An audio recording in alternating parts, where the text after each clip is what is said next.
Salam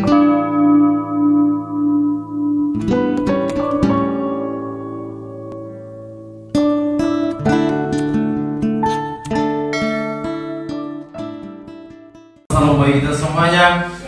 Bapak yang memberkati, amin. Terima kasih untuk hambanya Petrus yang telah menyampaikan kebenaran firman. Bagaimana orang tersebut tadi melihat pertolongan Tuhan. Jelas-jelas ada pertolongan Tuhan di depan matanya, yaitu pemadam kebakaran, perahu dan helikopter.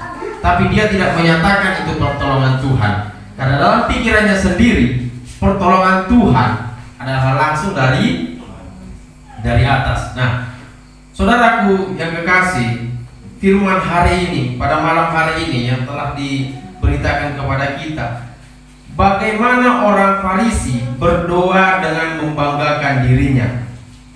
Ya, Lukas 18 tadi ya. Lukas berapa tadi? Lukas 18 ayat 9. Nah, kita perhatikan, kita belajar, saudara-saudara yang terkasih. Orang Farisi berdoa dengan membanggakan diri. Kita lihat, apakah ada salah dalam pernyataan orang Farisi ini? Di mana kira-kira yang salah dalam pernyataannya? Di ayat 11, ada orang Farisi berdiri dan berdoa dalam hatinya, "Ya Tuhan, aku mengucap syukur kepadamu, karena aku tidak sama seperti semua orang lain, bukan perampok, bukan orang lalim, bukan penjina, dan bukan juga seperti pemungut cukai ini." Di mana kira-kira sehingga Yesua mengecam orang Farisi ini? Di mana kesalahannya? Iya, ya Tuhan, dia berdoa dalam hatinya. Di ayat sebelumnya dikatakan orang Farisi menganggap dirinya, di ayat 9, menganggap dirinya benar. Salah nggak kita menganggap diri benar? Hah? Nggak apa kita merasa diri benar, tapi jangan menganggap yang lain salah. Kita juga harus menganggap yang lain benar. Supaya apa? Supaya kita bisa mengoreksi diri. Nah, orang Farisi berdoa, "Tuhan, aku bersyukur." Gak salah doanya kan, rohani. "Aku bersyukur aku tidak seperti dia." Kira-kira salah nggak kita mengucap syukur karena kita berbuat baik, tidak seperti orang tersebut?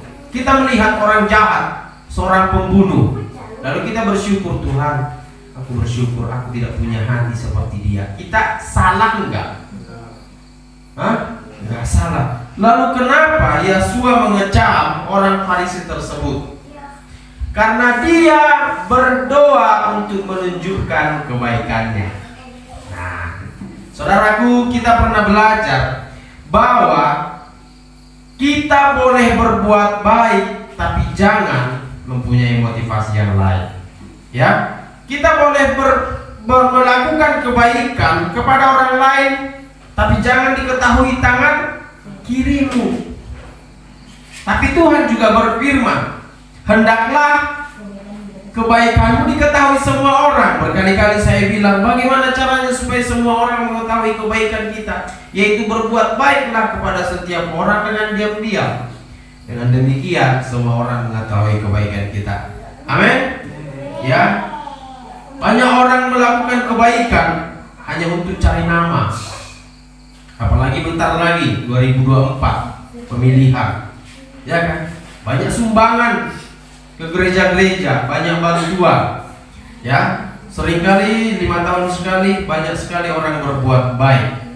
Apalagi pas pemilu, ya. Terlalu mengandalkan pikiran tentang Tuhan akan membutakan diri dengan maksud Tuhan. Orang Farisi terlalu mengandalkan pikiran. "Oh, beginilah seharusnya, maka Tuhan akan baik kepadaku." Orang yang diselamatkan dalam ilustrasi tadi terlalu mengandalkan Tuhan. "Oh, pertolongan Tuhan itu datangnya dari atas." Sehingga membutakan kita untuk melihat percaya Injil kemuliaan Elohim. Ya kan? Menyadari kesalahan kita dan menganggap orang lain benar untuk memuji kita, ya.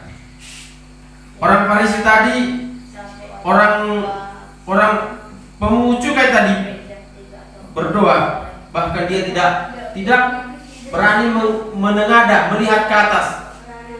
Tuhan, aku ini telah berdosa. Aku nggak mampu lagi datang kepadamu. Artinya saudaraku, kita sebagai Kristen harus menyadari kesalahan kita dan menganggap orang lain benar, dan itu untuk pengujian kita. Misalnya gini, ada orang yang berbuat salah kepada kita, coba kita anggap orang itu benar, walaupun sebenarnya salah, tapi coba kita anggap orang itu benar, dan ini adalah ujian untuk aku. Bisa nggak kira-kira seperti itu? Kita menganggap orang lain yang bersalah, ya kan? Bukankah doa Bapa kami mengampuni orang yang bersalah kepada kita? Nah, bagaimana kita menganggap orang lain benar sementara dia salah? Dan itu adalah pengujian untuk kita, amin. Jadi kita harus melihat dari segala sisi. Oh, ini rupanya untuk mendatangkan kebaikan bagi. Ya, Roma 8 ayat 28. Saudaraku, saya beberapa hari ini membaca tentang kitab Yosua. Ya, bagaimana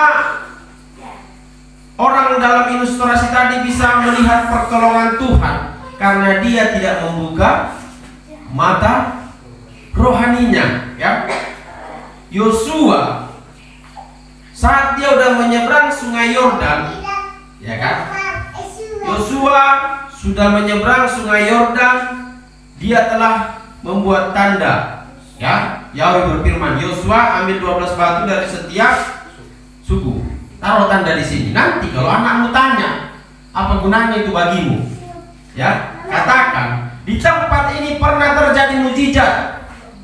Air yang mengalir berhenti saat imam menginjakan kakinya. Jadi pernah kejadian seperti ini. Waktu mereka menyeberang sungai Yordan, air kan di sungai kan mengalir kan? Tuhan berfirman, angkat tabut itu lalu melangkahlah. Ya, jadi waktu diangkat tabutnya, para imam melangkah, air berhenti. Ya kan? Waktu menyeberangi laut merah, orang Israel duduk. Ini laut, orang Israel duduk. Musa berdoa, laut terbelah, mereka menyeberang di tanah kering. Nah, waktu penyeberangan sungai, mereka nggak berkemah di pinggir, tapi mereka harus melangkah, mengenakan kaki ke air, lalu air berhenti, ya kan? Air berhenti ini habis kan, air mengalir itu berhenti, lalu mereka berjalan. Ini mau hampir masuk tanah perjanjian ini. Setelah mereka menyeberang, lalu Tuhan berfirman kepada Yosua begini, Yosua, sunatkan lagi mereka untuk kedua kalinya. Ya, Yosua 5 ayat 5. Kita baca bersama-sama.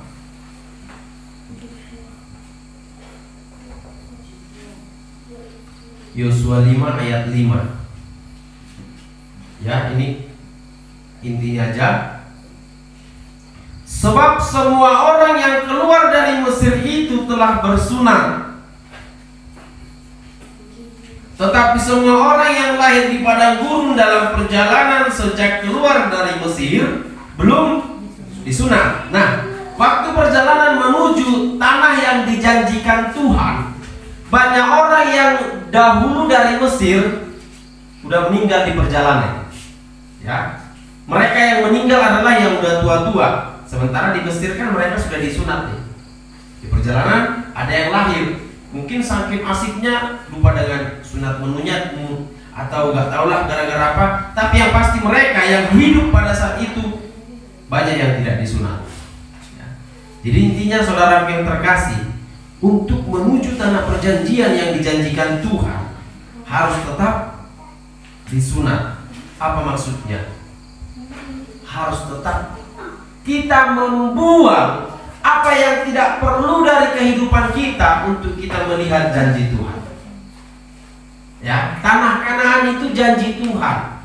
Apa yang perlu dari tubuh kita, apa yang tidak perlu dari pikiran kita, kita harus buang supaya kita bisa melihat janji Tuhan. Ya, janji Tuhan banyak, saudaraku, dalam kehidupan kita. Tapi untuk melihat janji Tuhan kita harus buang apa yang tidak perlu. Apa yang tidak perlu dalam kehidupan kita, saudara? Apa yang tidak perlu? Banyak yang harus kita buang. Firman Tuhan katakan, anggur yang baru harus ditaruh di tempayan yang baru. Supaya apa? Supaya tidak koyak, katanya kan, supaya tidak pecah. Karena anggur baru hidup. Kalau kita taruh tempayan lama, dia bisa pecah. Artinya kita harus memperbaharui segala sesuatu yang ada dalam diri kita. Kita harus mengupgrade diri kita. Orang bisa mengupgrade dirinya, tentunya harus membuang sesuatu yang lama. Ya, itu makanya pohon itu kalau tidak digunting dia tidak tumbuh tunas. Ya, pohon kalau nggak digunting dia nggak tumbuh tunas, dia yang terus, iya kan? Ini nih buat perempuan-perempuan, rambut yang bercabang itu kalau nggak digunting, ya kan cabang aja terus. Ya, jadi harus perlu kita buang yang tidak perlu supaya kita bisa melihat janji Tuhan, supaya kita bisa melihat pertolongan Tuhan. Harus kita buang yang tidak perlu. Amin. Ya, demikian firman Bapak Yahweh. Kiranya memberkati kita semuanya. Saya serahkan kepada hamba-Nya.